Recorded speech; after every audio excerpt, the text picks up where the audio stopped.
ડાકોરના રણછોડરાયજી મંદિરના મેનેજર સામે હવે પોલીસમાં અરજી કરવામાં આવી છે। મંદિરના કર્મચારીએ મેનેજર સામે ગંભીર આરોપ કર્યા છે। ડાકોરના રણછોડરાયજી મંદિરમાં ભક્ત દ્વારા સોનાની ભેટ આપવામાં આવતા મંદિરના કર્મી પ્રવીણભાઈ ભક્તને લઈ મેનેજરના રૂમમાં ગયા,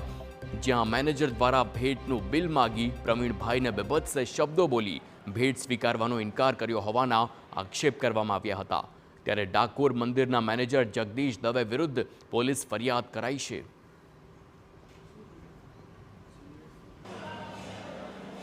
સોનાની પ્રભાવલી જે બનાવડાવેલી એ અર્પણ કરવાની હતી, તેના અનુસંધાને ઓફિસમાં એ વસ્તુ ત્યાં મંગાવી અને મેનેજરશ્રીએ ત્યાં હાજર હતા અને પછી હું ગયો તો મારું અપમાન કર્યું અને એમ કહ્યું કે આ સોનાની છે, ચાંદીની છે, લાકડાની છે, ઉઠાવીથી બિલ વગર હું નહીં લઉં એમ કરીને મારું અપમાન કર્યું અને એમણે બીભત્સ ગાળાગાળી, માનસિક ત્રાસ તો આપે જ છે, પણ સાથે સાથે મા બેન સવાણી ગાળો બોલી